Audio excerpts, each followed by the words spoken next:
ನಮ್ಮ ಕಾಂಗ್ರೆಸ್ ಕಮಿಟಿಯ ಅಧ್ಯಕ್ಷರಾದಂಥ ಅಲ್ಲಂ ಪ್ರಶಾಂತ್ ಅಣ್ಣವರು ಬಂದಿದ್ದಾರೆ, ಅವರಿಗೆ ಚಪ್ಪಾಳೆ ಇರಬೇಕು. ಹಾಗೆ ನಮ್ಮ ನಮ್ಮ ನಮ್ಮ ನಮ್ಮ ರಾಜ್ಯದ ಉಸ್ತುವಾರಿಗಳ ಸೆಕ್ರೆಟರಿಗಳಾದಂಥ ತಾರೀಖ್ ಭಗವಾನ್ ಅಣ್ಣವರು ಬಂದಿದ್ದಾರೆ, ಅವ್ರಿಗೂ ವೆಲ್ಕಮ್ ಮಾಡಬೇಕು. ಹಾಗೆ ಮತ್ತು ನಮ್ಮ ಈ ಬಳ್ಳಾರಿ ನಗರಾಭಿವೃದ್ಧಿ ಪ್ರಾಧಿಕಾರದ ಅಧ್ಯಕ್ಷರಾದಂಥ ಎಸ್ ಆಂಜನೇಯ ಅಣ್ಣವರು ಬಂದಿದ್ದಾರೆ, ಅವ್ರಿಗೂ ವೆಲ್ಕಮ್ ಮಾಡಬೇಕು. ಹಾಗೆ ನಮ್ಮ ರಾಜ್ಯದ ಜಾಲತಾಣ ಅಧ್ಯಕ್ಷರಾದಂಥ ಸಿದ್ದು ಹಳ್ಳೇಗೌಡ ಅವರು ಕೂಡ ಈ ಕಾರ್ಯಕ್ರಮದಲ್ಲಿದ್ದಾರೆ, ಅವ್ರಿಗೂ ಸ್ವಾಗತ ಕೋರಬೇಕು. ಈ ಒಂದು ಕಾರ್ಯಕ್ರಮದಲ್ಲಿ ರೂವಾರಿ ಆಗಿದಂಥ ಸಿದ್ದು ಹಳ್ಳೇಗೌಡರು ಕೂಡ ಈ ಒಂದು ಜೋರಾಗಿ ನೀವು ತಪ್ಪಳೆಯನ್ನು ಸಲ್ಲಿಸಬೇಕು ಈ ವೇದಿಕೆಯಲ್ಲಿ.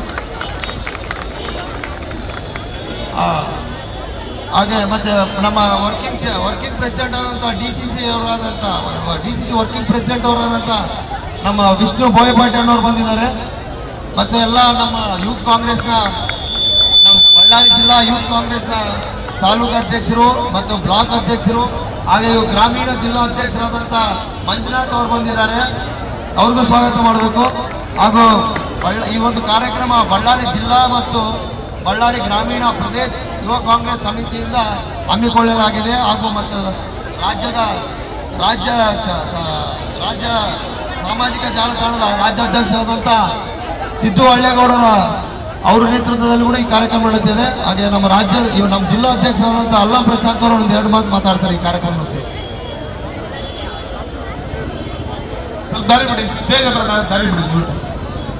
ಎಲ್ಲ ಸ್ಟೂಡೆಂಟ್ಸ್ಗಳಿಗೆ ನಮಸ್ಕಾರ. We are very thankful. ನೀವು ವಾಲಂಟಿಯರ್ನಾಗೆ ಈ ಒಂದು ಪ್ರತಿಭಟನೆ, ಒಂದು ಒಳ್ಳೆ ಕಾಸಿಗೆ ನೀವೆಲ್ಲ ಸೇರಿ ಇಲ್ಲಿ ಬಂದಿದ್ದೀರಿ. ನಮಗೆಲ್ಲ ಧನ್ಯವಾದಗಳು ಹೇಳಲಿಕ್ಕೆ ಇಚ್ಛೆ ಪಡ್ತೀನಿ. ಇದು ಕಾರ್ಯಕ್ರಮ ಅಲ್ಲ, ನಿಮಗೆ ಅವೇರ್ನೆಸ್ ಪ್ರೋಗ್ರಾಮ್ ಅಂತ ಹೇಳ್ಬೋದು. ನಿಮಗೆ ಹೇಳ್ತಕ್ಕಂಥ ತೊಂದರೆ ಆಗಲ್ಲ. ನೀಟಿಂದ, CBSE ಇಂದ, ಯಾವುದೇ ಎಕ್ಸಾಮಿನೇಷನ್ ಇಂದ ನಮ್ಗೆ ಯಾರಿಗೂ ತೊಂದರೆ ಆಗಲ್ಲ. ಆಗ್ತಕ್ಕಂಥ ತೊಂದರೆ ದಿ ಫ್ಯೂಚರ್ ಆಫ್ ಕರ್ನಾಟಕ. ದಯವಿಟ್ಟು ನೀರು ಸ್ಟಾಪ್ ಮಾಡಿ. 10 ಸಲ ಹೇಳಿದ್ದೀರಿ ನೀವು. ಎಷ್ಟು ಎಕ್ಸಾಮ್ಸ್ ನೀವೆಲ್ಲ ಓದ್ಕೊಂತೀರಿ, ಹಾರ್ಡ್ ವರ್ಕ್ ಮಾಡ್ತೀರಿ. ನೀವೆಲ್ಲ ಹಾರ್ಡ್ ವರ್ಕ್ ಮಾಡಿರೋದು ಪೇಪರ್ ಲೀಕ್ ಇಂದ ಯಾವನೋ ರ್ಯಾಂಕ್ ತಗೊಂಡು ಮೇಲೆ ಹೋಗ್ತಾನೆ. ನಿಮಗೆ ಬರ್ತಕ್ಕಂಥ ಅನ್ಯಾಯ ಆಗ್ತಾ ಇದೆ. ನಿಮಗೆ ಮೆಡಿಕಲ್ ಆಗಲಿ, IAS ಆಗಲಿ, engineering seats you are not getting your central government by the NTA, national testing agency ಅಂತ. ಇದು ಒಂದೇ ಅಲ್ಲ, ಬಿಹಾರ್ನಲ್ಲಿ, UPದಲ್ಲಿ, ಮಹಾರಾಷ್ಟ್ರದಲ್ಲಿ, ಗುಜರಾತ್ನಲ್ಲಿ, ಪ್ರತಿಯೊಂದು ಸ್ಟೇಟ್ನಲ್ಲಿ ತಹಸೀಲ್ದಾರ್ ಸೆಲೆಕ್ಷನ್, IPS ಸೆಲೆಕ್ಷನ್, ಎಲ್ಲ ಸೆಲೆಕ್ಷನ್ ನಲ್ಲಿ ಅವ್ರು ಇದೇ ರೀತಿ ಪೇಪರ್ ಲೀಕ್ ಮಾಡಿ ಅವ್ರಿಗೆ ಯಾರು ಬೇಕೋ ಅವ್ರನ್ನ ಒಳಗೆ ಹಾಕ್ಕೊಳ್ತಾ ಇದ್ದಾರೆ. ಆ ಟೈಪ್ ಇದ್ರೆ ನಾಳೆ ಮುಂಜಾನೆ ನಮ್ಮ ಆಫೀಸರ್ಗಳು, ದೇಶ ನಡೆಸ್ತಕ್ಕಂಥ ಆಫೀಸರ್ಗಳು ಚೀಟಿಂಗ್ ಮಾಡಿ ಬಂದ್ರೆ ದೇಶ ಏನ್ ನಡೆಸ್ತಾರೆ? ನಿಮ್ಮಂತ hard working straight forward students ಬಂದ್ರೆ ಒಂದು ನ್ಯಾಯ ನಿಯತ್ತಿರುತ್ತೆ ನಿಮ್ಮಂತವ್ರ ಹತ್ರ. ಅಲ್ಲಿ ಚೀಟಿಂಗ್ ಮಾಡಿ ಬಂದವರಿಗೆ ಒಂದು ಸ್ಥಾನಮಾನ ಕೊಟ್ರೆ ಅನ್ಯಾಯ ಆಗುತ್ತೆ. ತಮಗೆ ಗೊತ್ತಿದ್ದಂಗೆ CBSE ಅಲ್ಲಿ ಈಗ ಆಲ್ ಸ್ಕ್ರೀನ್ ಮಾರ್ಕಿಂಗ್ ಸಿಸ್ಟಮ್ ಇಂದ, ಗೊತ್ತಿದೆನಾ ನಿಮಗೆ? ಆಲ್ ಸ್ಕ್ರೀನ್ ಮಾर्किंग सिस्टम ಅಂತ ಗೊತ್ತಿದೆನಾ? आप हमारी आवाज बन के खड़े हो, आप उन लाखों स्टूडेंट्स की आवाज बन के खड़े हो जो ये पेपर लीक से परेशान है. बताना चाहूंगा हमारे नेता आदरणीय राहुल गांधी जी, जिन्होंने ये विद्यार्थियों की आवाज बनकर पूरे देश में एक आंधी खड़ी की हुई है. उसका नाम है छात्रों की गूंज, जो इंडिया के 28 सिटीज में ये बड़ा आंदोलन खड़ा हो चुका है. इसका ಇವತ್ತು ಬಳ್ಳಾರಿಯಲ್ಲಿ ನಾಯಕರು ನೋಡ್ತೀರಿ ಬಿಜೆಪಿ ಅವ್ರನ್ನ. ಸುಳ್ಳು ಬಿಟ್ರೆ ಬೇರೆ ಇಲ್ಲ. ಅವರು ಸುಳ್ಳು ಹುಟ್ಟಿದ ಮೇಲೆ ಅವ್ರು ಹುಟ್ಟಿದ್ದಾರೆ. ಇವತ್ತು ನರೇಂದ್ರ ಮೋದಿ ಅವರು ಸುಳ್ಳು ಹೇಳಿ ಆ ಸರ್ಕಾರನ ನಡೆಸ್ತಾ ಇದ್ದಾರೆ. ತಾವೆಲ್ಲ ಎಚ್ಚೆತ್ಕೋಬೇಕು, ತಾವೆಲ್ಲ ತಂದೆ ತಾಯಿಗೆ ಹೇಳಬೇಕು. CET ಎಕ್ಸಾಮ್ ಇವತ್ತು ಯಾವ ತರ ಪೇಪರ್ ಲೀಕ್ ಆಗಿದೆ ತಮ್ಗೆಲ್ಲ ಗೊತ್ತಿದೆ. ತಮ್ದೆಲ್ಲ ಜೀವನ ಏನಾಗಬೇಕು, ತಮ್ದೆಲ್ಲ ಫ್ಯೂಚರ್ ಏನಾಗಬೇಕು ಅಂತ ಯೋಚನೆ ಮಾಡಬೇಕು. ಇನ್ನ ಟೈಮ್ ಇಲ್ಲ, ಬಿಸಿಲಿದೆ. ಅದಕ್ಕೋಸ್ಕರ ನಮ್ಮ ಅಧ್ಯಕ್ಷರು ಮಾತಾಡ್ತಾರೆ. ಎಲ್ಲಿಯವರೆಗೆ ಹೋರಾಟ? ಸ್ನೇಹಿತರೆ, ಇವತ್ತೊಂದು ದಿವಸ ವಿದ್ಯಾರ್ಥಿಯ ಧ್ವನಿಯಾಗಿ ಹೋರಾಟವನ್ನ ಮಾಡ್ತಾ ಇರುವಂತ ನಮ್ಮ ಲೋಕಸಭಾ ವಿರೋಧ ಪಕ್ಷದ ನಾಯಕರಾದಂತ ರಾಹುಲ್ ಗಾಂಧಿ ಅವರ ಇಚ್ಛೆಯಂತೆ ಇಡೀ ರಾಜ್ಯಾದ್ಯಂತ ವಿದ್ಯಾರ್ಥಿ ಧ್ವನಿ ಅಂತೇಳಿ ಈ ಒಂದು ಹೋರಾಟವನ್ನ ಮಾಡ್ತಾ ಇದ್ದೀವಿ.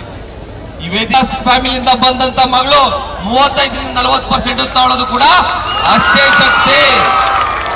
ಯಾಕಂತ ಅಂದ್ರೆ ಬೆಳಿಗ್ಗೆ ಎದ್ದು ಸ್ಕೂಲ್ ಹೋಗೋವರೆಗೂ ಕೂಡ ಮನೆಯಲ್ಲಿ ಏನೇನು ಕೆಲಸ ಇರುತ್ತೆ, ಏನೇನು ಕಷ್ಟಗಳಿರುತ್ತೆ, ತಂದೆ ಎಷ್ಟು ಕಷ್ಟಪಟ್ಟಿರ್ತಾರೆ, ತಾಯಿ ಎಷ್ಟು ಕಷ್ಟಪಡ್ತಾರೆ, ತಮ್ಮ ಫೀಸನ್ನ ಯಾವ ರೀತಿ ಕಟ್ಟಿರ್ತಾರೆ ಅಂತ ಆ ಮಗುಗೆ ಮಾತ್ರ ಗೊತ್ತಿರುತ್ತೆ. ಆ ಜೀವನವನ್ನ ಯಾರು ಅನುಭವಿಸಿರ್ತಾರೆ ಅವ್ರಿಗೆ ಮಾತ್ರ ಗೊತ್ತಿರುತ್ತೆ. ಯಾವುದೋ AC ಕಾರಲ್ಲಿ ಅಪ್ಪ ಕೊಳ್ಳೆ ಹೊಡೆದ ದುಡ್ಡಲ್ಲಿ ಬಂದು ಪೇಪರ್ ಲೀಕ್ ಅನ್ನ ಮಾಡಿ ಕಾಪಿ ಹೊಡೆದು ಪಾಸ್ ಆಗ್ತಾ ಇರುವಂತವ್ರನ್ನ ಗಲ್ಲಿಗೇರಿಸಬೇಕು ಅಂತೇಳಿ ಈ ಹೋರಾಟವನ್ನ ನಾವು ಮಾಡ್ತಾ ಇದ್ದೀವಿ. ಯಾಕಂತಂದ್ರೆ ಸಾವಿರಾರು ಲಕ್ಷಾಂತರ ವಿದ್ಯಾರ್ಥಿಗಳು ನೀಟ್ ಪರೀಕ್ಷೆಯಲ್ಲಿ 22 ಲಕ್ಷ ವಿದ್ಯಾರ್ಥಿಗಳು ಮರು ಪರೀಕ್ಷೆ ಬರೀತಾರೆ. ಅದರಲ್ಲಿ ಕಾಪಿ ಹೊಡೆದಿರುವಂತವ್ರು, ಪೇಪರ್ ಲೀಕ್ ಮಾಡಿರುವಂತವ್ರು ಎಲ್ಲ ಶ್ರೀಮಂತರ ಮಕ್ಕಳು ಮಾತ್ರ. ಬಡವ್ರ ಮಕ್ಕಳು ಪಾಪ ಕಷ್ಟಪಟ್ಟು ಕೋಚಿಂಗ್ ಫೀಸ್ ಕಟ್ಟೋದಕ್ಕೂ ಕೂಡ ಸಾಲ ತಂದು ಕಟ್ಟಿ ಎಕ್ಸಾಮ್ ಬರ್ದಿರುವಂತ ಉದಾಹರಣೆ ಜಾಸ್ತಿ ಇದೆ. ಅವರ ಹೊಟ್ಟೆ ಮೇಲೆ ಹೊಡೆಯುವಂತ ಕೆಲಸವನ್ನ ಈ ಬಿಜೆಪಿ ಮತ್ತೆ ಕೇಂದ್ರ ಸರ್ಕಾರ ಪತ್ರಿಕೆಯನ್ನ ಓದ್ಬೇಕು, ವಿಚಾರವನ್ನ ತಿಳ್ಕೊಬೇಕು. ಸುಳ್ಳನ್ನ ಹರಡ್ತಾರೆ ನಿಮ್ಮ ಹತ್ರ ಬಂದು, ಬಹಳ ಸುಳ್ಳನ್ನ ಹೇಳ್ತಾರೆ. ಮೋದಿ ಅವರು ವಿಶ್ವಗುರು ಅಂತ ಹೇಳ್ತಾರೆ. ವಿಶ್ವಗುರು ಇನ್ನ ಡಿಗ್ರಿ ಪಾಸ್ ಆಗಿಲ್ಲ, ಡೂಪ್ಲಿಕೇಟ್ ಡಿಗ್ರಿ ಸರ್ಟಿಫಿಕೇಟ್ ಇಟ್ಕೊಂಡಿರುವಂತದ್ದು ತಮ್ಗೆಲ್ಲ ಗೊತ್ತಿರಲಿ. ಅವರೇ ಹೇಳ್ತಾರೆ ನಾನು 10th ಬರ್ದಿಲ್ಲ ಎಕ್ಸಾಮ್ ಅಂತ. ಆದ್ರೆ ಅಮಿತ್ ಶಾ ಅವ್ರು ಬಂದು ತೋರ್ತಾರೆ ನಮ್ಮ ಪ್ರಧಾನ ಮಂತ್ರಿಗಳು ಡಿಗ್ರಿ ಮಾಡಿದ್ದಾರೆ, ಪೊಲಿಟಿಕಲ್ ಸೈನ್ಸ್ ಡಿಗ್ರಿ ಮಾಡಿದ್ದಾರೆ ಅಂತ. ಆ ಸಂದರ್ಭದಲ್ಲಿ ಪೊಲಿಟಿಕಲ್ ಸೈನ್ಸ್ ಅನ್ನೋ ಸಬ್ಜೆಕ್ಟೇ ಇರ್ಲಿಲ್ವಂತೆ. ನಾನು ಬಹಳ ಬಡವ ಅಂತ ಹೇಳ್ತಾರೆ. ಆಸ್ಟ್ರೇಲಿಯಾಗೆಲ್ಲ ಹೋಗಿ ಹೇಳ್ತಾರೆ ನಾನು ಇದೊಂದು ಮಫ್ಲರ್ ಇದೆಲ್ಲ 30 ವರ್ಷ ಹಿಂದೆದು ಯಾವ್ದೋ ದೇಶಕ್ಕೆ ಹೋದಾಗ ಕೊಟ್ಟಿದ್ದು ಅಂತ. ಬಡವಾದವನೇನ್ರಿ ಬೇರೆ ದೇಶಕ್ಕೆ ಹೋಗಕ್ಕಾಗುತ್ತೆ? ಏನ್ ಹೇಳ್ತಾ ಇದ್ದ ನಾನು ಟೀ ಮಾರ್ತಾ ಇದೆ ಅಂತ. ತಾವು ಹೋಗ್ಬಿಟ್ಟು ತಮ್ಮ ಹತ್ರ ಮೊಬೈಲ್ ಇದೆ, ChatGPT ಇದೆ, ಗೂಗಲ್ ಇದೆ, ಏನ್ ಟೀ ಮಾರ್ದೆ ಅಂತ ಹೇಳಿದಾರಲ್ಲ, ಆ ಇಸ್ವಿಯನ್ನ ಚೆಕ್ ಮಾಡಿ. ಆ ಇಸ್ವಿಯಲ್ಲೇ ಟ್ರೈನ್ ಸ್ಟೇಷನ್ ಇರ್ಲಿಲ್ಲ, ಗುಜರಾತ್ ಅಲ್ಲಿ ಟ್ರೈನ್ ಸ್ಟೇಷನ್ ಇರ್ಲಿಲ್ಲ. ಅಷ್ಟು ಸುಳ್ಳನ್ನ ನಿಮ್ಮ ಕಿವಿಗೆ ಹಚ್ಚುವಂತ ಕೆಲಸವನ್ನ ಬಿಜೆಪಿ ಕೇಂದ್ರ ಸರ್ಕಾರ ಈ ಮೋದಿಯವರು ಮಾಡ್ತಾ ಇದ್ದಾರೆ. ದಯಮಾಡಿ ತಿಳ್ಕೊಬೇಕು. ವಿದ್ಯಾಭ್ಯಾಸನ ಅವ್ರು ಇಷ್ಟ ಬಂದಂಗೆ RSS ಬಿಜೆಪಿಯವರು ಹರಡ್ತಾ ಇದ್ದಾರೆ. ನೋಡಿ, ಯಾವುದೇ ಇತಿಹಾಸದಾದ್ರೂ ಕೂಡ ಹಿಂದೆ ಇದ್ದಂತ ರಾಜ್ಯಗಳಲ್ಲಿ ಈಗ ಏನು ಶಿವಾಜಿ ಅವರು ಇದ್ರಲ್ಲ, ಅವ್ರ ಜೊತೆ ಸೈನ್ಯಾಧಿಪತಿ ಇದ್ದಿದ್ದು ಮುಸಲ್ಮಾನರು. ಯಾರು ನಮ್ಮ ಟಿಪ್ಪು ಸುಲ್ತಾನ್ ಇದ್ರಲ್ಲ, ಅವರ ಸೈನ್ಯಾಧಿಪತಿ ಇದ್ದಿದ್ದು ಹಿಂದೂ.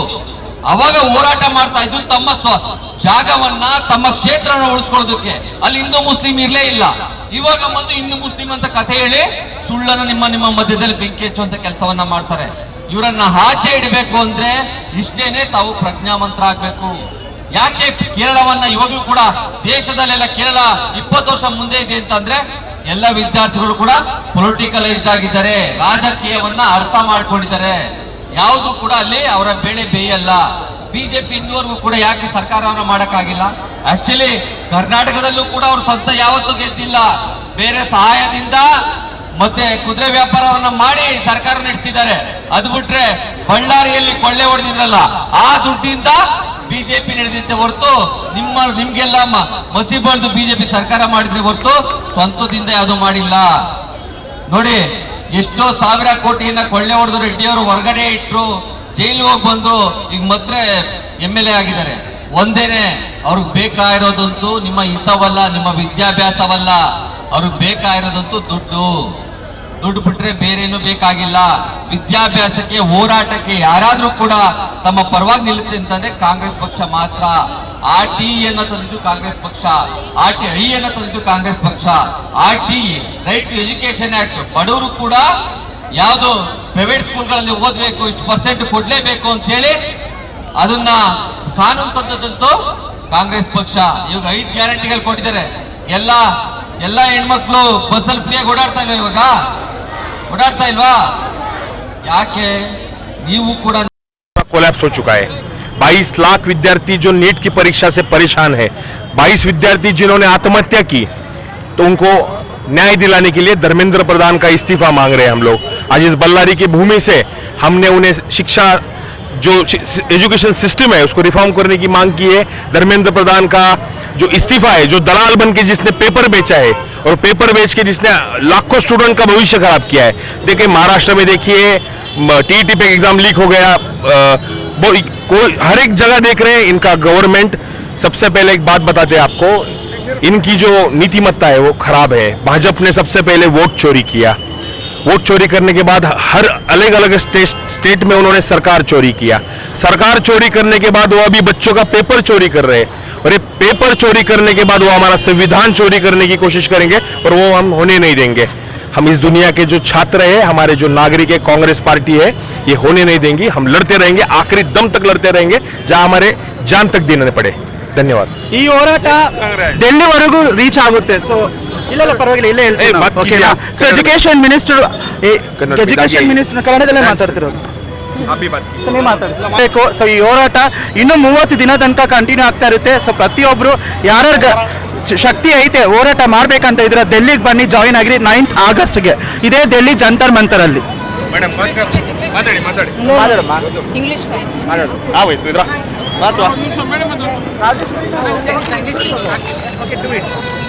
ಮಾತಾಡಿ.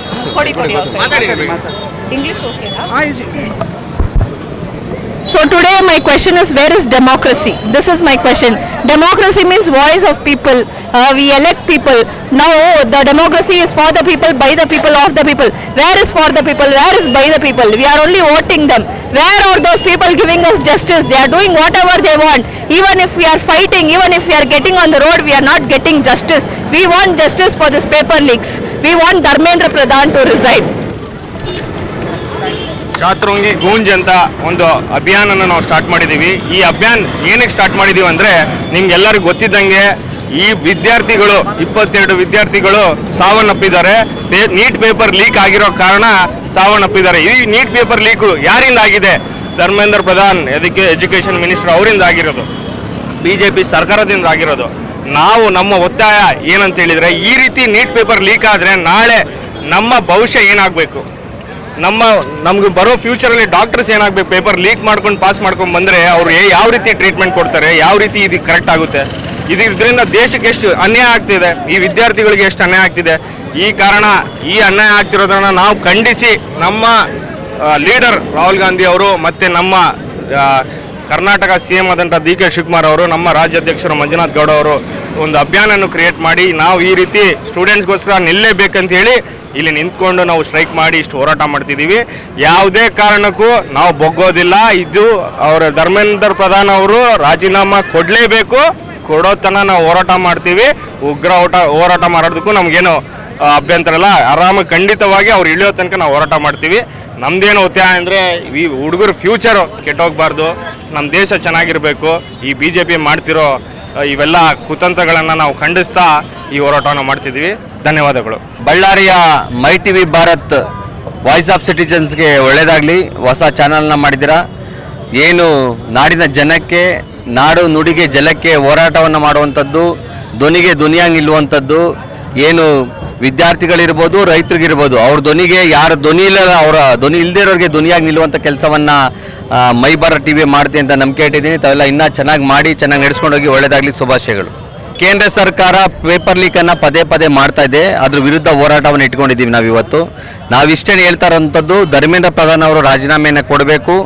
ಈ ಒಂದು ಕ್ಯಾಂಪೇನ್ ಹೋರಾಟವನ್ನು, ವಿದ್ಯಾರ್ಥಿ ಧ್ವನಿ ಹೋರಾಟವನ್ನು ರಾಹುಲ್ ಗಾಂಧಿ ಅವರು ಕೈ ಎತ್ಕೊಂಡಿದ್ದಾರೆ. ಆಗಸ್ಟ್ 9ನೇ ತಾರೀಕು ದೆಹಲಿಯಲ್ಲಿ ದೊಡ್ಡ ಮಟ್ಟಕ್ಕೆ ಒಂದು ಪ್ರೊಟೆಸ್ಟನ್ನು ಮಾಡೋದಕ್ಕೆ ರೆಡಿ ಮಾಡ್ಕೊಂಡಿದ್ದೀವಿ. ಬೆಂಗಳೂರಲ್ಲೂ ಕೂಡ ಒಂದು ಪ್ರೊಟೆಸ್ಟನ್ನು ಮಾಡ್ತೀವಿ. ರಾಹುಲ್ ಗಾಂಧಿ ಅವರು ಅದಕ್ಕೆ ಭಾಗವಹಿಸ್ತಾರೆ. ಆದರೆ ನಾವು ಹೇಳ್ತಾ ಇರೋಂಥದ್ದು, ಸಂವಿಧಾನವನ್ನು ಹಾಳು ಮಾಡುವಂಥ ಕೆಲಸವನ್ನು ಕೇಂದ್ರ ಸರ್ಕಾರ ಮತ್ತು BJP ಮಾಡ್ತಾ ಇದೆ.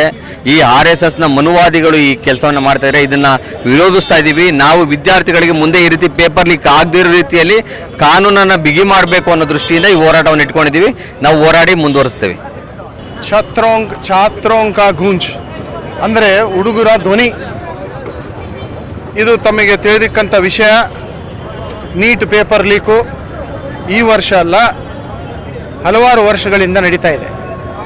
CBSE, ನೀಟು ಇವೆಲ್ಲ ಮತ್ತು NTA ಅಂದರೆ ಏಜೆನ್ಸಿ ಅವರು ಏನು ಮಾಡ್ತಾ ಇದ್ದಾರೆ, ನ್ಯಾಷನಲ್ ಟ್ರೈನಿಂಗ್ ಏಜೆನ್ಸಿ, ಅವ್ರ ಮೇಲೆ, ಹುಡುಗರ ಮೇಲೆ ಅನ್ಯಾಯ ಆಗ್ತಿರೋದ್ರ ಮೇಲೆ ನಮ್ಮ ಯುವ ನಾಯಕರು ಆದ ರಾಹುಲ್ ಗಾಂಧಿ ಅವರು ಒಂದು ಇವರ ಹಕ್ಕಿನ ಸಲುವಾಗಿ ಇಡೀ ದೇಶದಲ್ಲೇ ಹೋರಾಟ ಮಾಡಬೇಕಂತ ನಡೆಸ್ತಕ್ಕಂಥದ್ದು ಇವತ್ತು ಬಳ್ಳಾರಿ ಡಿಸ್ಟಿಕ್ಕಿಗೆ ನಮ್ಮ ಸ್ಟೇಟ್ ಅಧ್ಯಕ್ಷ ಯೂತ್ ಕಾಂಗ್ರೆಸ್ ಅಧ್ಯಕ್ಷರು ಮಂಜುನಾಥ್ ಗೌಡರು ಬಂದು ಇದು ಕಾರ್ಯಕ್ರಮವನ್ನು ಹಮ್ಮಿಕೊಂಡಿದ್ದಾರೆ.